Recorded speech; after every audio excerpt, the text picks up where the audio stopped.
یہ لوگ اللہ کو بے بس نہیں کر سکتے اور قیامت کے دن کوئی ان کی مدد نہیں کر سکے گا۔ یہ خسارے والے لوگ ہیں اور دنیا اور آخرت میں ناکامی ان کا مقدر بن گئی ہے۔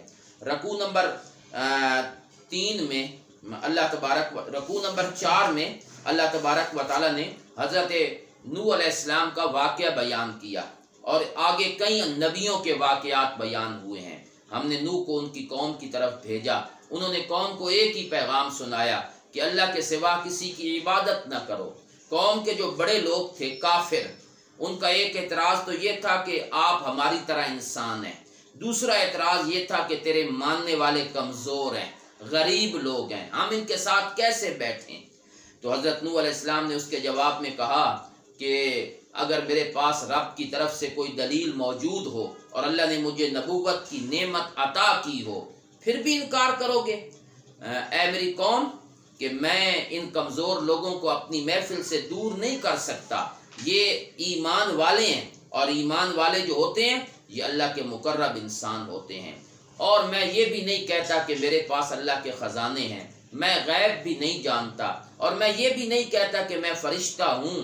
یہ میرے پاس وہ اختیارات نہیں ہیں جو اختیارات میرے اللہ کے پاس ہیں۔ میں انسان بھی ہوں، خزانے بھی میرے رب کے پاس ہیں، آنے والے حالات بھی اللہ ہی جانتا ہے۔ قوم کہنے لگی کہ نوح تو نے ہم سے بڑا جھگڑا کیا ہے اور بڑا اختلاف کیا ہے، عذاب لاؤ جس سے ہمیں ڈراتے ہو۔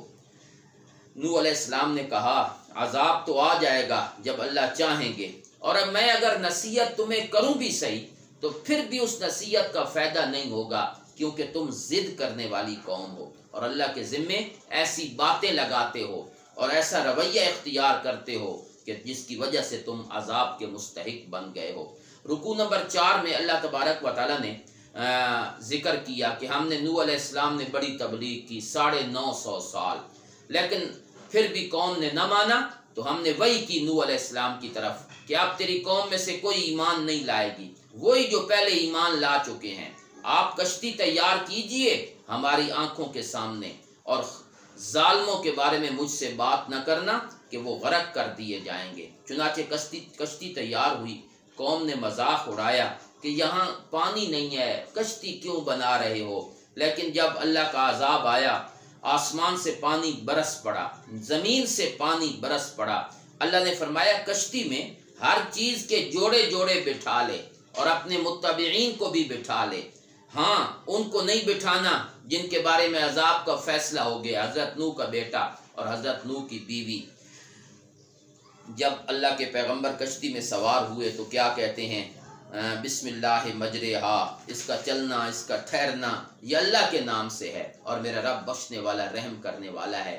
پھر آگے کشتی چلی، بیٹے نے ساتھ بیٹھنے سے انکار کر دیا۔ نوح علیہ السلام نے کہا آؤ میرے ساتھ بیٹھو ایمان قبول کر کے، کہتا ہے مجھے پہاڑ بچائے گا۔ نوح علیہ السلام نے فرمایا آج کچھ بھی نہیں بچا سکتی۔ چنانچہ یہ گفتگو جاری تھی کہ بیٹا آنکھوں کے سامنے غرق ہو گیا۔ معلوم ہوتا ہے جس کو اللہ غرق کرے کوئی بچانے والا نہیں ہے۔ پھر اس کے بعد پانی خشک ہو گیا، زمین کا پانی، آسمان کا پانی، وہ کشتی ایک پہاڑ کے پاس جا کے ٹھہر گئی۔ نوح علیہ السلام نے اپنے رب کے سامنے درخواست کی کہ یا اللہ میرا بیٹا بھی تو میرے اہل میں سے ہے، یہ بھی تو میرے سامنے غرق ہو گیا، اور تو نے کہا تھا کہ میں تیرے اہل کو بچا لوں گا۔ اللہ نے فرمایا نوح یہ تیرے اہل میں سے نہیں ہے۔ یا اللہ کیوں نہیں؟ میرا بیٹا ہے۔ فرمایا عمل اس کے اچھے نہیں ہیں، تیرا اہل وہ ہے جو ایماندار ہو، جس کے دل میں ایمان ہو، اور آئندہ مجھ سے اس کے بارے میں سوال بھی نہ کرنا، ایسا نہ ہو کہ میں تجھے جاہلین میں شمار کرنے لگ جاؤں۔ حضرت نوح علیہ السلام نے فوراً اللہ کے سامنے درخواست کی یا اللہ میں پناہ مانگتا ہوں، اگر میں نے کوئی ایسا سوال کیا ہے جس کا مجھے علم نہیں تو یا اللہ مجھے اس کے بارے میں معافی عطا فرما۔ یہ غیب کی خبریں ہیں جو ہم تیری طرف اتارتے ہیں، تجھے اور تیری قوم کو کوئی پتہ نہیں تھا کہ یہ حالات کیا ہیں، اللہ نے خبر دی ہے۔ قوم عاد کی طرف ان کے بھائی ہود کو نبی بنا کے بھیجا گیا، انہوں نے بھی اپنی قوم کو یہی پیغام دیا کہ اللہ کے سوا کوئی الہ نہیں ہے، اور قوم کو یہ کہا کہ میں اس معاملے میں کوئی مزدوری نہیں مانگتا، اور یہ بھی کہا کہ اے قوم اللہ سے معافی مانگو، اللہ آسمان سے بارش نازل کریں گے۔ قوم نے وہی رویہ اختیار کیا کہ کہنے لگے اے ہود، ہم تیرے کہنے کی وجہ سے اپنے الہوں کو نہیں چھوڑ سکتے، لگتا ہے ہمارے الہوں نے تجھے تیرا ذہن خراب کر دیا ہے۔ حضرت ہود علیہ السلام نے فرمایا کہ میں اللہ کو گواہ بناتا ہوں اور تم بھی گواہ بن جاؤ کہ میں شرک سے برات کا اعلان کرتا ہوں، تم سے جو ہو سکتا ہے کر لو، میرا اپنے رب کی ذات کے اوپر بھروسہ ہے، میں نے اپنے رب کا پیغام پہنچا دیا ہے۔ جب عذاب آیا قوم ہود کو تباہ و برباد کر دیا گیا اور ایمان والوں کو اللہ نے بچا لیا۔ یہ عاد کے لوگ، ان کی بستیاں موجود ہیں جنہوں نے اپنے رب کی آیتوں کا انکار کیا، اللہ نے دنیا آخرت میں ان کو اپنی لعنت کا مستحق بنا دیا۔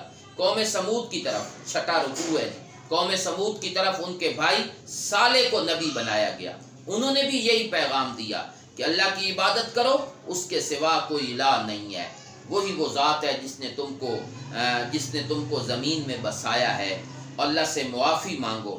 کہنے لگے صالح تو بڑا اچھا آدمی تھا نبوت سے پہلے، تمہیں کیا ہو گیا کہ تو ہمارے معبودوں سے روکتا ہے؟ تو حضرت صالح نے کہا اے قوم، مجھے اپنے رب کی طرف سے ایک دلیل میرے پاس موجود ہے اور اللہ نے مجھے رحمت سے نوازا ہے۔ پھر اللہ نے معجزہ عطا کیا اونٹنی کی شکل میں، فرمایا کہ اس اونٹنی کو چھونا نہیں ہے ورنہ عذاب آئے گا۔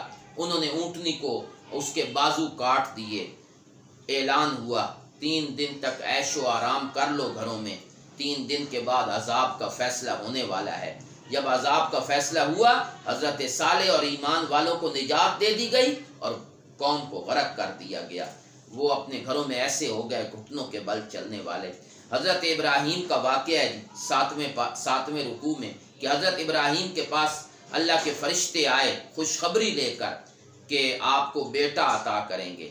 سلام جواب ہوا، حضرت ابراہیم نے کھانا پیش کیا، فرشتوں نے ہاتھ نہ بڑھایا۔ ابراہیم کو خطرہ محسوس ہوا دل میں کہ پتہ نہیں کون لوگ ہیں، زندہ پیغمبر کو سامنے بیٹھے ہوئے لوگوں کا پتہ نہیں ہے کہ فرشتے ہیں یا انسان۔ کہنے لگے ڈریے نہیں، ہمیں قوم لوط کی طرف بھیجا گیا ہے۔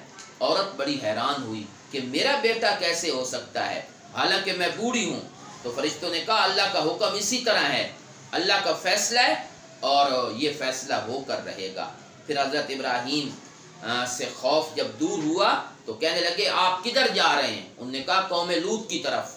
انہوں نے کہا وہاں تو حضرت لوط بھی ہیں۔ انہوں نے کہا ہمیں پتہ ہے کہ کون ہے، ہم لوط علیہ السلام کو بچائیں گے، قوم کو غرق کر دیں گے۔ چنانچہ لوط علیہ السلام کے پاس فرشتے آ گئے، قوم بھاگتی ہوئی آئی۔ وہ گندے کام جو کرتے تھے نا کہ ہم جنس پرستی، تو بچوں کی شکل میں فرشتے آئے۔ لوط علیہ السلام بڑے پریشان ہوئے اور کہنے لگے یہ میری بیٹیاں ہیں جو تمہارے گھروں میں بیوی ہیں، یہ تمہارے لیے پاکیزہ ہیں، مجھے میرے مہمانوں کے بارے میں رسوا نہ کرنا۔ انہوں نے کہا تو اچھی طرح جانتا ہے کہ ہمیں تیری بیٹیوں سے کوئی دلچسپی نہیں ہے، اپنی بیویوں سے، ہم تو ان بچوں کے ساتھ غیر فطری عمل کرنا چاہتے ہیں۔ لوط علیہ السلام نے اب رب کے سامنے درخواست کی کاش کہ آج میرے پاس کوئی طاقت ہوتی یا میں کوئی مضبوط سہارا تلاش کرتا۔ اللہ نے فرشتوں کے ذریعے کہلوایا کہ لوط اے میرے پیغمبر، پریشان ہونے کی ضرورت نہیں، یہ تجھے ہاتھ بھی نہیں لگا سکتے، آپ یہاں سے چلے جائیں، ہم پیچھے قوم کو غرق کر دیں گے۔ چنانچہ ساری قوم کو جبریل امین نے اس پوری بستی کو اپنے پر کے ایک کنارے پر اٹھایا، اوپر سے پلٹ دیا اور ان پہ پتھر برسا دیے گئے اور تہس نہس کر دیا گیا۔ اس کے بعد قوم مدین کا ذکر ہے 8ویں پارے میں، تو حضرت شعیب نبی بنا کے بھیجے گئے، انہوں نے بھی قوم کو یہی دعوت دی کہ ایک اللہ کی عبادت کرو اور ناپ تول میں کمی نہ کرو، پوری طرح لوگوں کو ان کا حق دیا کرو اور زمین میں فساد نہ کیا کرو۔ کہنے لگے شعیب یہ تیری نماز تجھے حکم دیتی ہے کہ ہم اپنے معبودوں کو چھوڑ دیں یا ہم اپنے مالوں میں جو چاہیں کریں، اس سے نماز روکتی ہے؟ تو اچھا خاصا سمجھدار آدمی ہے۔ تو حضرت شعیب نے اپنی قوم کو کہا کہ اللہ نے مجھے نبوت عطا کی ہے اور میں نہیں چاہتا کہ جو بات تمہیں کروں میں خود اس کی مخالفت کروں۔ اے قوم، میری مخالفت تمہیں اس بات پہ برانگیختہ نہ کرے کہ کہیں تم پر وہ عذاب نہ آ جائے جو قوم نوح اور قوم ہود پہ آیا ہے اور قوم صالح پہ آیا ہے۔ اپنے رب سے استغفار کرو، اللہ سے معافی مانگو۔ قوم بہرحال ضد پہ رہی اور کہنے لگی کہ اے شعیب، اگر تیری برادری کا لحاظ نہ ہوتا تو ہم تجھے ختم کر دیتے۔ حضرت شعیب نے اپنی قوم سے کہا ٹھہرو، کرتے رہو یہ کام، اگر میری دعوت و تبلیغ کا تم پہ اثر نہیں ہوتا تو کرتے رہو، عنقریب پتہ چل جائے گا کہ کون جھوٹا ہے اور کون سچا ہے۔ جب اللہ کا عذاب آیا، شعیب علیہ السلام کو نجات مل گئی اور وہ جو قوم ہے اللہ نے اس کو غرق کر دیا۔ اس کے بعد 9ویں رکوع میں اللہ تبارک و تعالیٰ نے حضرت موسیٰ علیہ السلام کا ذکر کیا کہ ہم نے ان کو دلائل کے ذریعے دنیا کے اندر بھیجا، فرعون نے نہ مانا۔ قیامت کے دن یہ فرعون اپنی قوم کے آگے آگے ہوگا اور جہنم میں ان کو لے جائے گا، دنیا میں بھی لعنت، آخرت میں بھی لعنت۔ پھر اللہ نے فرمایا میرے پیغمبر، یہ واقعات ہم بیان کرتے ہیں اور ہم نے ان قوموں پہ ظلم نہیں کیا، یہ خود اپنے اوپر ظلم کرتے تھے، ایک نتیجہ۔ دوسرا، فما اغنت عنہم آلہتہم التی یدعون من دون اللہ من شیء، ان کے الہ جن کو وہ پکارتے تھے وہ ان کو اللہ کے عذاب سے نہ بچا سکے۔ تو معلوم ہوتا ہے بچانے والی ذات اللہ تبارک و تعالیٰ کی ہے۔ اس میں بڑی نشانیاں ہیں ایسے بندوں کے لیے جو اللہ سے ڈرتا ہے اور اللہ تبارک و تعالیٰ کا خوف اس کے دل میں ہے۔ قیامت آئے گی، لوگ 2 قسم کے ہوں گے، ایک شقی بدبخت، وہ آگ میں جائیں گے، نیک بخت اللہ ان کو جنت میں جگہ عطا فرمائیں گے۔ میرے پیغمبر، آپ کو ان معاملات میں شک نہیں ہونا چاہیے۔ اس کے بعد 10ویں رکوع میں اللہ فرماتے ہیں ہم نے موسیٰ علیہ السلام کو کتاب عطا کی، لوگوں نے اس میں اختلاف کیا، اور اگر تیرے رب کی بات پہلے نہ ہو چکی ہوتی تو ہم کبھی کا ان کو ہلاک کر دیتے۔ اے میرے پیغمبر، آپ اللہ کے حکم کے مطابق دین پہ ڈٹے رہیں اور ظالموں کی طرف نہ جھکیں، اگر جھکو گے تو اللہ کا عذاب اتر آئے گا۔ اور اللہ نے اپنے نبی کو خطاب کرتے ہوئے فرمایا نماز قائم کیجئے دن کے 2 کناروں میں اور رات کے کچھ حصوں میں، بے شک نیکیاں برائیوں کو ختم کر دیتی ہیں۔ نماز پڑھنے سے اللہ چھوٹی چھوٹی نیکیاں جو ہیں وہ چھوٹی چھوٹی برائیاں اللہ ختم فرما دیتے ہیں۔ تو یہ سارے واقعات ذکر کر کے آخر میں اللہ فرماتے ہیں کہ تیرا رب کسی بستی کو ظلم کی وجہ سے ہلاک نہیں کرتے، جبکہ وہاں کے باشندے نیک ہوں تو اللہ زیادتی نہیں کرتے۔ یہ لوگوں کے جرائم ہی ہیں جو لوگوں کو اللہ کی عذاب کی دعوت دیتے ہیں۔ بالکل آخر میں اللہ فرماتے ہیں یہ سارے واقعات جو ہم نے آپ کو سنائے ہیں یہ اس لیے کہ آپ کا دل مضبوط رہے اور آپ ان واقعات کو سن کر یہ یقین کریں کہ جب قومیں جو ہے وہ ضد پہ آتی ہیں تو اللہ تبارک و تعالیٰ ان کو ہلاک کر دیتے ہیں۔ بالکل آخری آیت میں اللہ نے سورت کا خلاصہ ذکر کیا کہ زمین و آسمان کا غیب اللہ کے لیے ہے اور تمام معاملات کے فیصلے رب کرتا ہے، یعنی سب کچھ کرنے والا بھی وہ، سب کچھ جاننے والا بھی وہ، تو عبادت بھی اسی کی کرنی چاہیے اور اسی کی ذات پہ بھروسہ کرنا چاہیے، اس کے سوا کوئی معبود نہیں ہے۔ اس کے بعد سورت یوسف شروع ہو رہی ہے، بڑی قرآن کی عظیم صورتوں میں سے ہے، حضرت یوسف کا واقعہ ہے تو اس لیے سورت کا نام ہی سورہ یوسف رکھا گیا ہے۔ شروع ہی اللہ نے کیا اس بات سے کہ ہم ایک بہترین واقعہ سنا رہے ہیں۔ قرآن کے سارے ہی واقعات بہترین ہیں لیکن اس کو احسن القصص کہا گیا ہے، بہت خوبصورت واقعہ، اس میں بڑی عبرت کی باتیں ہیں۔ ایک وقت وہ تھا جب حضرت یوسف نے اپنے باپ سے کہا کہ مجھے خواب آیا ہے کہ میں نے 11 ستارے، سورج، چاند کو دیکھا ہے کہ وہ میرے سامنے سجدہ کر رہے ہیں۔ تو حضرت یعقوب نے فرمایا ایک تو یہ خواب بھائیوں کو نہیں بتانا، ہو سکتا ہے حسد کریں، لیکن دوسرا یہ کہ اللہ تجھے چنیں گے اور اللہ تجھے خواب کی تعبیریں بھی بتلائیں گے اور اللہ اپنی نعمت بھی تم پر مکمل کریں گے جس طرح اللہ نے تیرے آباء و اجداد پہ مکمل کی ہیں۔ رکوع نمبر 12 میں اللہ تبارک و تعالیٰ فرماتے ہیں یوسف اور یوسف کے بھائیوں کا جو واقعہ ہے اس میں بڑی نشانیاں ہیں ان لوگوں کے لیے جو سوال کرنے والے ہیں، جنہوں نے میرے نبی سے پوچھا تھا کہ یہ یعقوب کا خاندان مصر میں کیسے چلا گیا، یہ رہتے تو شام میں تھے۔ تو اللہ نے یہ پورا واقعہ سنا کے بتایا کہ مصر میں کیسے منتقل ہوئے۔ بھائیوں نے حضرت یوسف سے حسد کرنے لگے، کیونکہ باپ کی محبت بڑی تھی حضرت یوسف کے ساتھ۔ تو بھائی ایک دن مشورہ کر کے آ کے کہتے ہیں کہ یوسف کو قتل نہ کر دیں، یا یوسف کو کہیں باپ کی نظروں سے اوجھل نہ کر دیں۔ تو ایک کہنے لگا قتل نہ کرو، اس کو کسی کنویں میں ڈال دو، ہو سکتا ہے قافلے والے آئیں اور اٹھا کے لے جائیں۔ اسی پر بات طے ہو گئی، چنانچہ مل کر باپ کے پاس آئے، کہنے لگے ابا جان یوسف کو ہمارے ساتھ بھیجو، کل ہم جا رہے ہیں کھیل تماشا۔ باپ کہنے لگے مجھے خطرہ ہے کہ اس کو کہیں بھیڑیا نہ کھا جائے اور تم بے خبر ہو۔ انہوں نے کہا کیسے کھا سکتا ہے، ہم جو موجود ہیں۔ لے گئے، پھر اندھے کنویں میں ڈال دیا۔ اللہ فرماتے ہیں ہم نے یوسف کو اسی وقت بتا دیا تھا کہ ایک وقت آئے گا جب تو اپنے بھائیوں کے ان معاملات کی خبر دے گا۔ رات کو باپ کے پاس روتے ہوئے آئے اور کہنے لگے وہ اسی طرح گیا جس طرح آپ کہتے تھے، ہم جا رہے تھے، یوسف سامان کے پاس تھا، بھیڑیا کھا گیا۔ آپ ہماری بات کا یقین نہیں کریں گے اگرچہ ہم سچ بول رہے ہیں۔ حضرت یوسف کی قمیض پر جھوٹ موٹ کا خون لگا کے بھی آ گئے۔ باپ نے کہا یہ سارے معاملات تم نے خود بنا لیے ہیں، لیکن میرے لیے صبر کا راستہ بہت بہترین ہے۔ ایک قافلہ آیا، انہوں نے اپنے بندے کو بھیجا کہ وہاں سے پانی لاؤ، اندر سے یوسف علیہ السلام باہر آ گئے۔ قافلے والے بڑے خوش ہوئے کہ ایک لڑکا مل گیا ہے اور وہ بھی اتنا خوبصورت، چنانچہ جا کے مصر میں اس کو بیچ دیا۔ جس بندے نے اس کو خریدا نا، اس نے اپنی بیوی سے کہا اس کو اپنے گھر میں اچھی طرح جگہ دینی ہے اور اچھی طرح اس کو رکھنا ہے، ہو سکتا ہے یہ ہمیں فائدہ دے یا ہم اس کو بیٹا ہی بنا لیں۔ جب جوانی کی عمر کو پہنچا تو ہم نے حضرت یوسف کو نبوت بھی عطا کی، علم بھی عطا کیا۔ اب وہی عورت جو پہلے ماں بن کے پال رہی تھی، اس کی نگاہیں غلط ہو گئیں، اس کے ارادے غلط ہو گئے۔ ایک کمرے میں لے جا کے یوسف کو بند کر دیا، گناہ کی دعوت دی۔ حضرت یوسف نے کہا معاذ اللہ، مجھے اللہ کی پناہ، مجھ سے یہ توقع نہ رکھنا۔ لیکن وہ عورت پر شیطان سوار تھا اور اس نے حضرت یوسف علیہ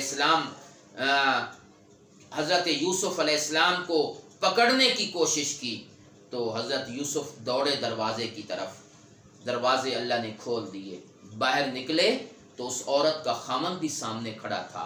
اس عورت نے پیچھے سے حضرت یوسف کو پکڑا، قمیض پھٹ گئی۔ وہاں فوراً ہی کہتی ہے کہ جو بندہ تیرے گھر والوں کے بارے میں برا ارادہ رکھے اس کی کیا سزا ہونی چاہیے۔ سارا عشق کا بھوت جو ہے وہ ختم ہو گیا اور الٹا حضرت یوسف پہ الزام لگانے لگی۔ یوسف علیہ السلام نے جواب میں کہا اسی نے مجھے پھسلایا ہے، جھگڑا کرنے والی یہی ہے، حملہ کرنے والی یہی ہے۔ وہاں ایک بندہ تھا جس نے گواہی دی کہ جھگڑتے کیوں ہو، دیکھو قمیض کہاں سے پھٹی ہوئی ہے، اگر پیچھے سے پھٹی ہوئی ہے تو یوسف علیہ السلام سچے ہیں اور اگر آگے سے پھٹی ہوئی ہے تو عورت سچی ہے۔ جب دیکھا قمیض پیچھے سے پھٹی ہوئی ہے تو وہ عزیز مصر کہنے لگا یہ تیری سازش لگتی ہے، اور عورتوں کی سازش بھی بہت سخت ہوتی ہے۔ یوسف علیہ السلام کو کہنے لگا وہ کہ یوسف اس سے درگزر کر، بیوی کو کہتا ہے تجھ سے غلطی ہو گئی ہے تو اللہ سے معافی مانگ۔ بات کہاں چھپتی تھی، مصر میں، شہر میں یہ خبر عام ہو گئی کہ عزیز مصر کی بیوی اپنے غلام کو دل دے بیٹھی۔ جب عورت کو پتہ چلا تو اس نے کہا میں ایک کام کروں گی، چنانچہ اس نے دعوت کی، سب عورتوں کو بلایا، ان کو ہاتھوں میں چھریاں دیں، یوسف کو کہا باہر آؤ۔ جب باہر آئے تو یوسف کا حسن دیکھ کر وہ حیران ہو گئیں، اپنی ہاتھوں پہ اپنی انگلیوں پہ چھریاں چلا بیٹھیں اور کاٹ بیٹھیں۔ یوسف علیہ السلام کو سمجھ آئی کہ اب تو معاملہ اور خراب ہو گیا ہے، تو کہنے لگے یا اللہ مجھے جیل میں ڈال دے، ایسی آزادی نہیں چاہیے جس میں عزت نفس پہ حرف آتا ہے۔ چنانچہ دعا قبول ہو گئی، یوسف علیہ السلام کئی سال جیل کے اندر رہے۔ پھر اللہ نے 15ویں رکوع میں ایک واقعہ ذکر کیا کہ دو بندے جیل میں حضرت یوسف کے ساتھ آئے، ان نے اپنا خواب بیان کیا۔ ایک کہتا ہے میں شراب بنا رہا ہوں، دوسرا کہتا ہے میرے سر پہ روٹیاں اور پرندے اچک اچک کے لے جا رہے ہیں، مجھے اس خواب کی تعبیر بتلائیے۔ یوسف علیہ السلام نے کہا خواب کی تعبیر تو بتلاتا ہوں، تھوڑی دیر کے بعد، لیکن اس سے پہلے میں مسئلہ توحید تمہیں سناؤں گا۔ میں اپنے آباء و اجداد کے دین پہ چلتا ہوں، وہ میرے آباء و اجداد ابراہیم ہیں، اسحاق ہیں، یعقوب ہیں۔ ہمارا مسلک یہ ہے کہ ہم اللہ کے ساتھ کسی کو شریک نہیں بناتے، اور یہ اللہ کا خاص فضل ہوا ہے ہم پر۔ اے میرے جیل کے ساتھیوں، بتلاؤ کیا الگ الگ رب اچھے ہوتے ہیں یا اکیلا اللہ؟ ایک رب جن کی تم عبادت کرتے ہو اللہ کے سوا، وہ چند نام ہیں جو تم نے رکھے ہوئے ہیں تمہارے بڑوں نے، اللہ نے اس کے بارے میں کوئی دلیل نہیں اتاری۔ حکم اللہ ہی کا چلتا ہے، اور وہ حکم یہ ہے کہ اللہ کے سوا کسی کی عبادت نہ کرو۔ یہی مضبوط دین ہے، لیکن اکثر لوگ اس کو جانتے نہیں ہیں۔ توحید کی دعوت دی، ان کو توحید کا مسئلہ سمجھایا، پھر خواب کی تعبیر بتلائی کہ جو کہتا ہے کہ میں شراب بنا رہا ہوں، اللہ اس کو نجات عطا کریں گے، اور جو کہتا ہے کہ پرندے میرے سر سے روٹیاں اچک اچک کر لے جا رہے ہیں، وہ پھانسی پہ لگ جائے گا۔ چنانچہ جس بندے کے بارے میں ان کو گمان تھا کہ وہ نجات پا جائے گا، اس سے حضرت یوسف نے کہا کہ یار میرا تذکرہ بھی بادشاہ کے سامنے کرنا، تم بادشاہ کے ساقی ہو۔ شیطان نے بھلا دیا، کئی سال جیل کے اندر رہے۔ پھر بادشاہ کو ایک خواب آیا کہ میں دیکھ رہا ہوں کہ 7 موٹی گائیں ہیں جن کو 7 پتلی گائیں، کمزور گائیں کھا رہی ہیں، اور 7 گندم کے خوشے ہیں سبز، اور کچھ اور بھی ہیں جو خشک ہیں۔ اے میری لوگوں، اے میری جماعت، اے میرے درباریوں، مجھے میرے خواب کی تعبیر بتلاؤ۔ انہوں نے کہا یہ پراگندہ خیالات ہیں۔ اب وہ بندہ بیٹھا تھا وہاں جس نے حضرت یوسف سے خواب کی تعبیر جیل میں پوچھی تھی، کہتا ہے مجھے بھیجو، میں یوسف سے تعبیر پوچھ کے آتا ہوں۔ آیا، کہنے لگا یہ خواب ہے، اس خواب کی تعبیر بتلاؤ۔ یوسف علیہ السلام نے کہا تم 7 سال اچھی کھیتی باڑی کرو گے، پھر جو گندم کاٹو نا اس کو خوشوں کے اندر محفوظ رکھ لو، تھوڑا کھاؤ اور باقی گندم محفوظ رہے۔ اس کے بعد 7 سال آئیں گے قید سالی کے، وہ گندم جو خوشوں میں ہوگی وہ تمہارے کام آئے گی۔